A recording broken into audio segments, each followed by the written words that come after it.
국토정보공사가 산하기관이 드론 전문 교육센터를 경북으로 옮기려 한다는 의혹이 나오면서 반발이 일고 있습니다. 한국농수산대학이 캠퍼스 분할 여부를 판가름할 용역 중간보고서를 공개하지 않아 논란이 커지고 있습니다. 군산의 상공인들이 군산을 찾은 국회 기획재정위원회에 도움을 호소했습니다. 함께 살던 지적장애 여성을 살해 암매장한 일당이 재판에 넘겨졌는데 자신들의 신상 정보를 발설했다는 이유였습니다. 여러분 안녕하십니까? 한국국토정보공사가 산하기관인 드론 전문교육센터를 경북으로 이전시키려 한다는 의혹이 불거졌습니다. 전라북도는 한마디로 뒤통수를 맞았다는 반응입니다. 국토정보공사의 설명대로라면 드론 전문센터가 전북으로 오지 않을 가능성은 작지 않습니다. 김철 기자가 보도합니다. 전북 혁신도시에 본사를 둔 LX가 이전을 추진하는 산하기관은 3개입니다. 먼저 공간정보통합데이터센터는 세종시에 건립을 추진하고 있는데 LX는 국토부 방침이라고 밝혔습니다. LX 국토정보교육원은 본사가 전북으로 이전하기 전에 충남 공주로 신축 이전이 결정됐습니다. 그런데 또 다른 산하기관 드론 전문 교육센터마저 전북이 아닌 타 지역에 신축될 거라는 우려가 커지고 있습니다. 지난해 8월 경상북도가 공개한 자료입니다. LX가 드론 교육센터를 경북에 유치하는 데 협약한다고 적혀 있습니다. 전라북도는 지난해 전북 지역에 드론 교육센터 유치를 협의하던 LX가 뒤통수를 친 격이라며 반발했습니다. 국가 균형 발전 등 공공기관 이전 취지를 감안할 때 LX 산하기관인 드론 전문 교육센터가 전라북도에 건립되는 것이 타당하다고 봅니다. LX는 드론 전문 교육센터의 신축 지역을 아직 확정하지 않았다고 해명했습니다. 부지적합 선정위원회, 자금관리위원회 검토를 거쳐서 최종 8곳 후보군으로 압축한 상황입니다. 전북이 최종 선정에서 탈락할 가능성을 배제할 수 없습니다. 이미 2개의 산하기관을 타 지역으로 이전하기로 한 LX가 드론 교육센터마저 전북으로 옮기지 않으면 지역과의 상생은 말뿐이라는 비판이 커질 것으로 보입니다. JTB 뉴스 김철우입니다.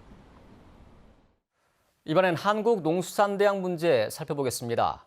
한농대 캠퍼스 분할 여부를 판가름할 용역 중간보고서가 제때 공개되지 않고 있습니다. 당초 이달 중에 중간보고서가 나올 것으로 예상했지만 보고서 공개가 늦어지자 농림부가 국정감사를 피하기 위해서 꼼수를 부렸다는 지적이 나오고 있습니다. 송창용 기자가 보도합니다. 한국농수산대학인 한농대의 멀티캠퍼스 논란과 관련해 전현직 장관의 입장은 전혀 달랐습니다.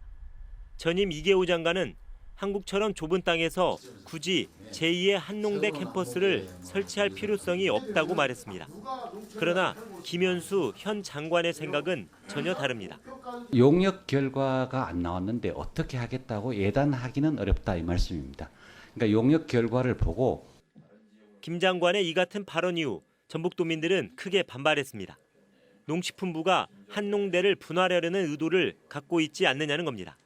이에 따라 이달 안에 공개될 것으로 예측된 한농대 멀티캠퍼스 연구용역 중간 보고서에 전북도민들의 큰 관심이 쏠렸습니다.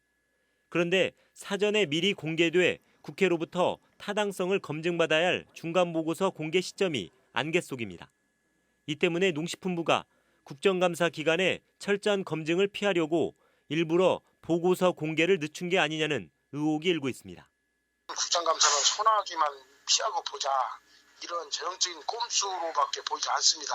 타당성을 검증받기 위해서는 중간 보고서를 조속히 공개해야 한다. 한농대 캠퍼스를 둘로 쪼개려 한다는 의혹이 좀처럼 해소되지 않으면서 지역의 반발이 갈수록 커질 것으로 보입니다. JTB 뉴스 송창용입니다. 함께 살던 지적장애 여성을 때려 숨지게 하고 시신을 암매장한 일당이 재판에 넘겨졌습니다. 장애 여성이 자신들의 신상 정보를 말했다는 이유로 2달 동안 가두고 상습적으로 폭행해 결국 숨지게 한 것으로 드러났습니다. 주혜인 기자의 보도입니다. 지적장애 여성 20살 A씨는 지난 6월부터 익산의 한 원룸에서 26살 B씨 등 20, 30대 남녀 5명과 함께 살았습니다. 조건 만남을 하면 돈을 벌 수 있다는 유혹에 넘어간 겁니다. 그런데 B씨 등 3명은 한 달도 되지 않아 A씨를 폭행하기 시작했습니다. A씨가 B씨 등의 신상 정보를 성매수남에게 말했다는 이유였습니다. B씨 등은 장애 여성을 2달 가까이 원룸에 가둔 채 음식도 주지 않으면서 무차별 폭행했고 결국 장애 여성을 숨지게 했다고 검찰은 밝혔습니다. 피해자들 왜 살해했나요? 어떻게 살해하셨나요? 피해자들이랑 어떤 관계였죠? 검찰은 이들이 시신을 경남 거창의 한 야산에 묻고 당시 폭행 현장을 목격한 다른 여성까지 납치해 감금하는 등 모든 범행을 자백했다고 밝혔습니다. 검찰 수사에서 이들은 대부분의 혐의는 인정했지만 살해할 의도는 없었다며 고의성을 부인한 것으로 알려졌습니다. 검찰은 살인 등의 혐의로 B씨 등 3명을 구속 기소하고 사체 유기에 가담한 혐의로 2명을 불구속 기소했습니다. 숨진 장애 여성 유족 등에게는 긴급 경제 지원을 하고 심리 치료를 의뢰했습니다. 검찰은 추가 수사를 통해 성매매 혐의가 확인되면 기소할 예정입니다. JTB 뉴스 주혜인입니다. 이항로 진안군수의 당선 무효형이 확정됐습니다. 대법원은 공직선거법 위반 혐의로 기소된 이항로 군수의 상고심에서 이 군수의 상고를 기각하고 징역 10개월을 선고한 원심 판결을 확정했습니다. 이 군수는 지난 2017년 설과 추석을 앞두고 홍삼 제품 210개를 선거구민에게 나눠준 혐의로 기소됐습니다. 이 군수가 직위를 상실함에 따라 진안군수 재선거는 내년 4월 국회의원 총선과 함께 치러질 예정입니다. 국회 기획재정위원회 소속 의원들이 오늘 군산을 방문해서 지역 경제를 살펴봤습니다. 지역 상공인들은 고용 위기 지역으로 지정됐지만 군산 경제는 여전히 침체에서 벗어나지 못하고 있다며 적극적인 지원을 호소했습니다. 김진영 기자가 보도합니다. 국회 기획재정위원회 소속 의원들과 지역 상공인들이 한자리에 모였습니다. 지역 상공인들은 2년째 고용 위기 지역으로 지정돼 정부 지원을 받고 있지만 경제 회복 속도는 기대에 미치지 못하고 있다며 말문을 열었습니다. 소상공인들에게 담비와 같은 군산사랑 상품권 발행의 지원 확대와 현대중공업 군산조선소의 재가동 시기, 자동차 대체 인증 부품 개발 관련 예산 지원 등 요구가 번물처럼 터졌습니다. 예산을 좀 많이 세워주셔서 군산의 사랑 상품권이 지속되도록 좀 많은 지원과 배려를 좀 호소드리고 현대중공업이 언제 문을 열을 것인가 요것을 좀 확답을 한번 정부 차원에서 국회의원님들이 좀 신경 좀 쓰셔가지고 군산시도 전기차 클러스터를 중심으로 추진하는 군산형 일자리 사업과 중고차 수출 복합단지 사업 등 신동력 사업에 대한 적극적인 지원이 필요하다고 요구했습니다. 그래도 우리 시민들이 피부로 느끼기에는 아직도 여러 가지 산적한 과제가 있다는 것도 말씀드리고 지역의 목소리를 들은 국회의원들은 기획재정부 등 관련 부처와 협의하겠다고 밝혔습니다.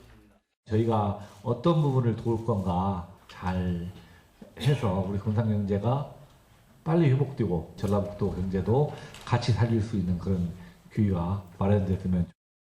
짧은 방문이었지만 군산을 찾은 기재위 소속 국회의원들이 지역의 고통을 덜을 수 있는 대책을 끌어낼 수 있을지 주목됩니다.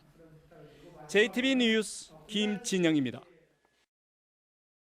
전라북도가 도의회 동의를 받지 않고 민관 위탁을 추진해 규정을 위반했다는 비판이 일고 있습니다. 전북도의회 한한수 의원의 조사 결과 전라북도는 최근 3년 동안 청소년 활동진흥센터와 청사 카페 운영 등 모두 56억 원에 이르는 7개 사업을 도의회 동의 없이 민간 위탁했습니다.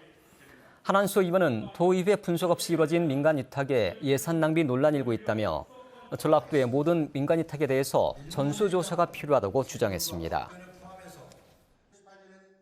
100번째를 맞은 전국체전이 지난주 서울에서 막을 내렸습니다. 100년 역사의 현장에서 전북을 빛낸 선수들의 땀과 열정은 큰 감동으로 전해졌는데요. 그들의 발자취를 되돌아봤습니다. 정원익 기자입니다. 해외를 선언합니다. 사람과 빛이 환상의 조화를 이룬 개막 공연과 함께 막이 오른 전국체전. 100년의 역사가 드디어 시작됐습니다. 펜싱, 댄스 스포츠, 마라톤, 레슬링 등 여기저기서 금메달이 쏟아집니다. 유연세에서는 몸이 덜 풀렸는데 결승에 가서 몸이 풀려서 그냥 그 마지막이라 생각하고 열심히 해서 끝까지 했던 것 같아요. 하지만 승자가 있으면 패자도 있는 법. 뜨거운 울분을 삼키며 아쉬움 속에 내일을 기약합니다. 일단은 시합을 졌지만은 일단 다시 분석을 해가지고 이기는 걸로 다시 돌아가야 내년에 잘 준비해서 다시 좋은 모습으로 보여드리겠습니다. 해머 던지기에서 대회 2연패를 이룬 아들을 가르친 감독은 서로를 끌어안은 채 뜨거운 눈물을 흘립니다. 저 가르치느라 고생 많았죠? 3년 동안 또 썩이고. 주위의 시선 탓에 칭찬 한번 제대로 해주지 못한 아버지는 눈물이 그치질 않습니다. 금메달 선수면 사랑도 많이 주고 그러는데 얘한테는 잘한다 칭찬을 제대로 못 해봤어요. 석대의 카메라가 상대 선수의 움직임을 낱낱이 담아냅니다. 영상이 실시간으로 전송되면 공격과 실점 부위를 비롯해 약점과 강점을 집어냅니다. 득점과 실점, 상대 선수들의 경기 분석하고 있고 득점의 위치, 그다음에 공격이나 실점의 실점 부위들을 분석하고 있습니다. 이번 주 현장 스토리파는 전국체전 100년 역사의 중심에 서서 전라북도를 빛낸 이들의 소중한 땀과 열정을 담았습니다. JTB 뉴스 정원익입니다. 교육부 특별감사 결과 해외 부실학회에 전북의 4개 대학 교수 41명이 참석한 것으로 나타났습니다. 대학별로는 전북대가 30명으로 가장 많고 원광대 7명, 전주대 3명, 군산대 1명 등입니다. 교육부는 1명은 중징계, 4명은 경징계하고 22명에 대해 주의경고 처분했다고 밝혔습니다. 전두환 전 대통령의 친필이 새겨진 장수 논개생가지의 단화정 현판과 이를 설명하는 표지석이 철거됩니다. 장수군은 논개의 숭고한 나라사랑 정신을 기리기 위한 성지에 전두환 전 대통령의 친필은 맞지 않다는 의암 주논개 정신선양회의 요청을 받아들여 단화정 현판과 표지석을 빠른 시일 안에 철거하기로 했다고 밝혔습니다. 단화정 현판은 전두환 전 대통령이 퇴임 후인 1999년에 직접 쓴 것으로 표기돼 있습니다. 내일은 대체로 흐리겠습니다. 오후부터 밤사이 내륙 지역에 5mm 안팎의 비가 내리겠습니다. 아침 최저 기온은 9도에서 12도를 보이겠습니다. 낮 최고 기온은 전주 20도, 임실 19도, 무주 18도 등으로 오늘보다 1, 2도가량 낮겠습니다. 주말에는 대체로 흐리다가 오후부터 차차 맑아지겠습니다. 전주기상지청은 당분간 구름이 많은 가운데 일교차 큰 가을 날씨가 이어질 것으로 내다봤습니다.